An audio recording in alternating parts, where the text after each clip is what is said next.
اگر علی ولی اللہ مستحب ہے تو غدیر میں حارث پہ عذاب کیوں آیا؟ چٹکیوں میں مسئلہ حل ہو سکتا ہے۔ غدیر میں حارث پہ عذاب آیا ہے ولایت علی کو چھوڑنے کی وجہ سے۔ جو مجھ جیسے کام علم لوگ بیٹھے ہیں ان کے لیے بڑی آسان مثال دے دیتا ہوں۔ مرغی حلال ہے یا حرام؟ اگر تکبیر نہ پڑھی جائے، ابھی تو آپ نے حلال کہا تھا،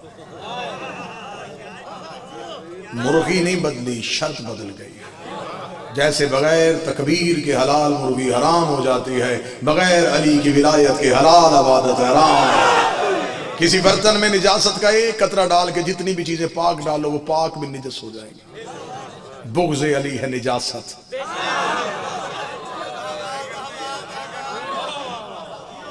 کہ دل میں کرو گے نیکیاں، فرشتے گناہ لکھ لیں گے۔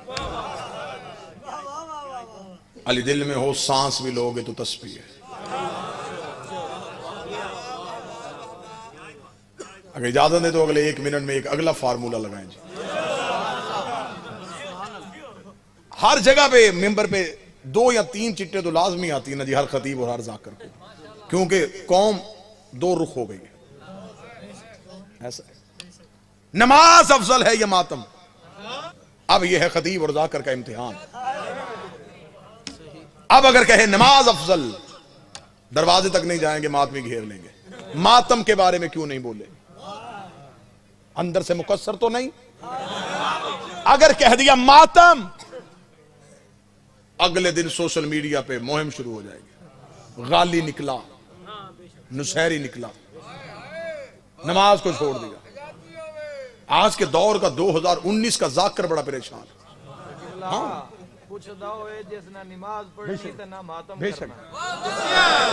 جو فارمولہ میں لگانے لگا تھا اس کا 50% فارمولہ بھائی جان نے لگا دیا، جو اگلا 50% رہ گیا وہ لگانے لگا۔ نماز افضل ہے یا ماتم؟ نماز افضل ہے یا ماتم؟ نماز افضل ہے یا ماتم؟ یہ سوال ہمیشہ وہ کرتا ہے جو دونوں میں سے ایک چھوڑنا چاہتا ہو۔ نمازی کیا، نمازی کس غرور میں ہے؟ وہ کہتا ہے 3 گھنٹے ماتم کے حلقے میں کھڑے ہونے والا ماتمی 5 منٹ مصلی پہ کیوں نہیں کھڑا ہوتا؟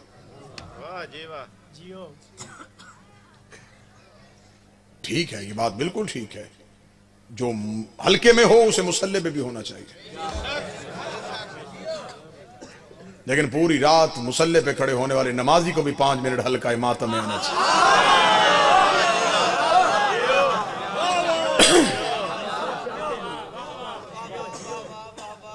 مشن حسین مذاق نہیں، جو دین بچایا گیا کربلا سے، یہ آسانی سے نہیں بچا، معجزے سے نہیں بچا، عمل سے بچا۔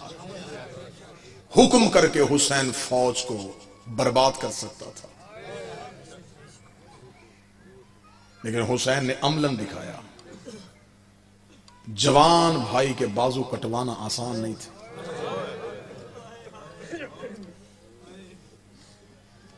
جوان بیٹے، کڑگل جوان کے سینے سے برچھی کھینچنا آسان نہیں تھا،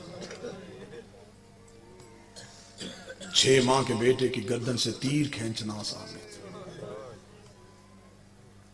اگلی سطر پہ واجب سمجھ کے ہائے کہنا بڑا مشکل تھا، سجاد کا پھپھی کو ننگے سر نماز پڑھتے دیکھا۔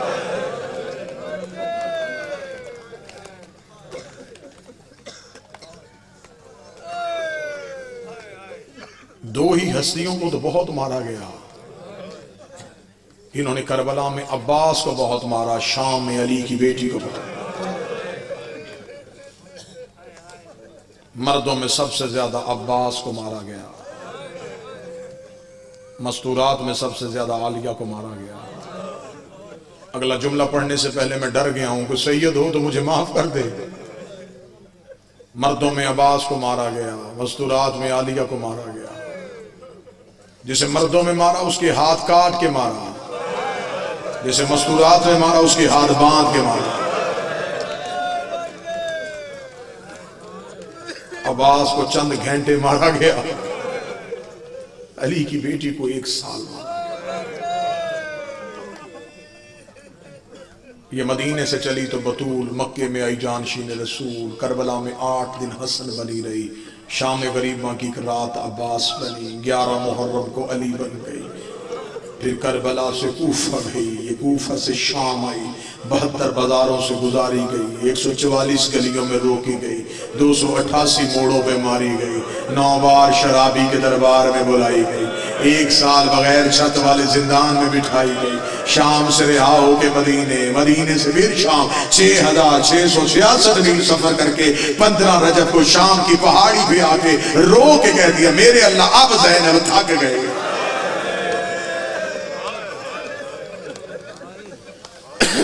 تیرا دین بچ گیا، مجھے ماں کہنے والا کوئی۔ آنکھیں پرنم ہو گئیں، 2 آنسو اور آئیں اور میں سلام کروں۔ یہ بات میری قوم کا نوجوان یاد رکھے، عزاداری کے دن ختم ہوئے ہیں، عزاداری ختم نہیں ہوئی۔ 100 کے دن ختم ہوئے ہیں، 100 ختم نہیں ہوا۔ 2 ماہ 10 دن حسین نے تمہاری تربیت کی ہے۔ اب زمانے میں انقلاب لاؤ اپنے عمل کے ذریعے سے۔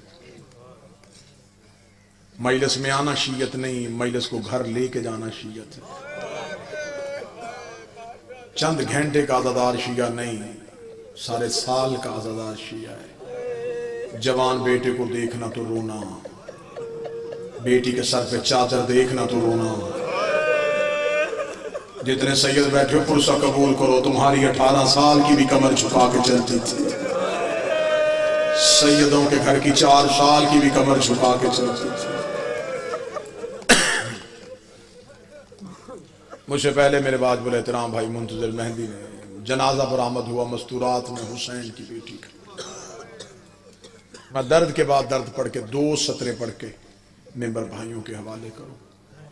4 سال کی عمر کی المصائب، مجھ سے پہلے میرے بھائی منظر بیان کر رہے تھے نا کہ بھائی بازار میں ہو تو بہنوں سے کہتا ہے کہ نہ گھبراؤ میں تمہارے ساتھ ہوں۔ شام کے بازار میں حسین کی بیٹی سجاد سے کہتی رہی نہ گھبرا میں تیرے ساتھ ہوں۔ میں وجہ پڑھوں، سجاد نے پوچھا تھا سکینہ بھائی بہنوں کو تسلیاں دیتے، تو بہن ہو کے بھائی کو تسلی کیوں دے رہی ہے؟ رو کے قدموں پہ گر کے اس لیے تسلیاں دے رہی ہوں، میں مر گئی تو جنازہ اٹھا لے گا، اگر تو مر گیا جنازہ کون اٹھائے؟ سجاد میں بابا بغیر دفن کے چھوڑ آئی، میں بھائی بغیر کفن کے چھوڑ آئی۔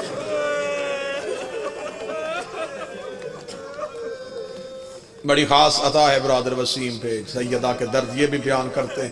2 درد پڑھنے لگا ہوں اور ممبر چھوڑوں گا۔ بڑی بطول کے میں نے 3 درد ممبر سے پڑھے تھے، چھوٹی بطول کے 2 درد پڑھنے لگا ہوں۔ غیر سید ہوں، امتی ہوں، حیثیت اور اوقات سے واقف ہوں۔ درد پڑھوں گا، وجہ نہیں پڑھ سکوں گا، وجہ سمجھنے کے لیے ایک اشارہ پڑھ دوں گا۔ ساری زندگی تم نے ذاکروں سے سنا حسین کی بیٹی کڑتے میں دفنائی گئی، سجاد نے بہن کو کفن نہیں دیا تھا۔ آپ سمجھے اور روئے کہ غریب تھا ہمارا مولا، ہائے کہہ سکو تو کہنا، رو سکو تو رونا، سر جھکا سکو تو سر جھکانا۔ جس کے بابے کا لباس جنت سے آ گیا تھا وہ بہن کا کفن بھی جنت سے منگوا سکتا تھا۔ سجاد کی مجبوری غربت نہیں تھی، سجاد کی جو مجبوری تھی میں وہ بیان نہیں کر سکتا، میں اشارہ دینے لگا ہوں، اشارہ سمجھ لینا۔ 10 محرم کو ماتمی کرتا ہے زنجیر کا ماتم، شام کو ماتمی گھر آ جاتا ہے، سارا دن جلوس میں رہتا ہے، شام کو بہنوں نے کرنے ہوتے ہیں بھائی کے زخم صاف، ماں قریب آ کے کھڑی ہو جاتی ہے، رو کے کہتی قمیض آہستہ اتارنا، تیری قمیض تیرے زخموں سے چمٹ گئی ہے، قمیض آہستہ اتارنا، تیرے زخموں نے تیری قمیض کو پکڑ لیا ہے۔ جس نے 4 گھنٹے قمیض پہنی ہو اس کی قمیض تو نہیں اترتی، جس نے 1 سال کرتا پہنا ہو۔ علی کی بیٹی کی آواز آئی سجاد بہن کرتے میں دفنا، اتنی زخمی تھی علی، نہیں رو سکے تو میں وجہ پڑھوں کیوں زخمی تھی؟ بڑی بطول کو ایک تازیانہ لگا تھا اور وہ دائیں ہاتھ سے تسبیح نہیں پڑھ سکی تھی، کربلا سے لے کے شام تک شمر کے ہاتھ میں لوہے کا تازیانہ تھا، یہ ہر موڑ پہ رو رو کے کہتی رہی سجاد میری ہڈیاں ٹوٹ گئی ہے، سجاد مجھ سے چلا نہیں جاتا، آدھا منٹ اور ایک درد. بھائیوں سے دعا لوں، آپ سے دعا لوں، آدھے منٹ کا ایک درد. کفن کیوں نہیں دیا، یہ وجہ میں نے پڑھ دی. اگلی سطر مشکل ہے. مہمان سمجھ کے معاف کرو تو مہربانی، شبیر کا ذاکر سمجھو تو مہربانی. اتنے مصائب خان شخصیات کے سامنے میں اگلا درد پڑھنے لگا. مجھ سے پہلے بھی پڑھا گیا، میرے بعد بھی. مصائب کی دنیا کا اہم نام ہے، پوچھ لیجئے. سجاد نے بہن رسیوں میں دفنائی تھی. ایسا ہے یا نہیں ہے؟ کیوں نہیں رسیاں کھولی سجاد نے بہن؟ وہ جو 14 سال کا قیدی تھا، اس کے لوہے کے زیور کھل گئے تھے، اس کی رسیاں کیوں نہ کھلی؟ اگر ماتم کر سکو تو پھر ماتم کرنا. موسیٰ اعظم سے بغداد میں ایک بندے نے پوچھا تھا، قیدی تیرے دادا سجاد تیرے بہن کی رسیاں کیوں نہیں کھولی؟ موسیٰ اعظم کا سر دیوار پہ آیا، روکا میرا سلام اس معصومہ پہ جس کے ہاتھوں کے جوڑ ٹوٹ گئے تھے. اگر سجاد رسیاں کھول دیتے، سکینہ کی لاش ایسے بکھر جاتی جیسے کربلا میں قاسم کی لاش کے ٹکڑے.